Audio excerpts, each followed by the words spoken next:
আসসালামু আলাইকুম এভরিওয়ান। আজকে আমি চলে এসেছি ছোট্ট একটি ব্লগ নিয়ে। আজকে আমরা গিয়েছিলাম বাংলা তাজমহল নারায়ণগঞ্জে। সেখানে গিয়ে অনেক মনোরম একটি পরিবেশে অনেক আনন্দ করেছি। দেখতেই পাচ্ছেন আমরা প্রবেশপথ দিয়ে তাজমহলে ঢুকেছি। এখানে প্রথমেই স্বাগতম একটি ব্যানার ছিল, চারপাশটা দেখিয়ে দিচ্ছি। ফার্স্টেই ঢোকার সময় হাসি খুশি প্রবেশের দ্বার দিয়ে ঢোকার পরেই দেখব এখানে কিছু বিবরণ দেয়া আছে রাজমণি পিরামিড ও তাজমহলের। দেন এই হচ্ছে গিয়ে তাজমহলের এন্ট্রি পয়েন্ট। আমরা প্রথমেই তাজমহলের এন্ট্রি পয়েন্টে গেলাম। চারদিকটা দেখলাম, অনেক সুন্দর গাছপালা দিয়ে ঘেরা, অনেক সুন্দর একটি মনোরম পরিবেশ। দেখতেই পাচ্ছেন কতটা সুন্দর একটি পরিবেশ। নারায়ণগঞ্জে এরকম একটা সুন্দর একটা স্পট থাকা অনেক আনন্দের একটা বিষয়। আপনি যখনই ঘুরতে যাবেন আপনার মন অনেক স্নিগ্ধ, অনেক হয়ে যাবে, প্রাণবন্ত হয়ে যাবে। তারপর এখানে ছোট্ট একটি ঘরের মতো আছে। এখান দিয়ে দেখার চেষ্টা করছিলাম ভিতরে কি আছে। দেখি যে ভিতরে অন্ধকার ছাড়া কিছুই না।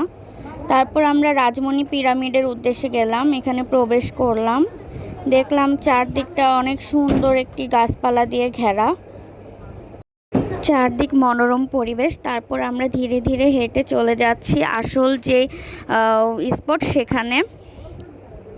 দেখতেই পাচ্ছেন যে এন্ট্রি লেভেলটা কতটা সুন্দর। এখানে ছোটদের জন্য কিছু রাইডার আছে, এই রাইডারে করে বাচ্চারা চড়তে পারবে।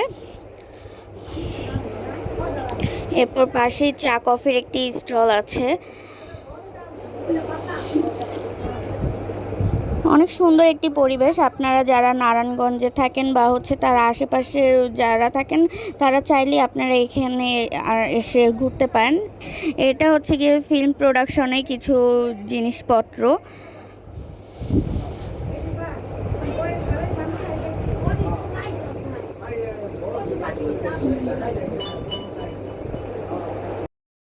ফিল্ম প্রোডাকশনের কারুকার্যগুলো দেখার পরে আমরা চলে গিয়েছিলাম মেইন পিরামিডের স্থানে। সেখানে মিশরের কিছু মমি ছিল, তাদের স্বর্ণালঙ্কার ছিল, রাজাদের কিছু মমি ছিল, রাজাদের পোশাক ছিল, সেগুলো দেখতে গিয়েছিলাম। এই যে দেখেন রাজাদের মমি এখানে রাখা হয়েছে।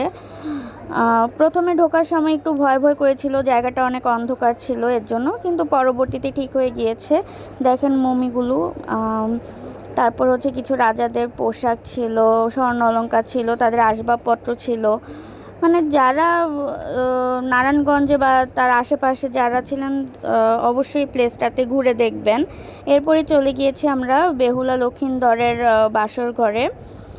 সম্পূর্ণটা জায়গা জুড়েই গিয়ে তাদের বাসরঘর ফুটে উঠেছে। এরপর বেহুলার যে জীবনচিত্র সেটা তুলে ধরা হয়েছে।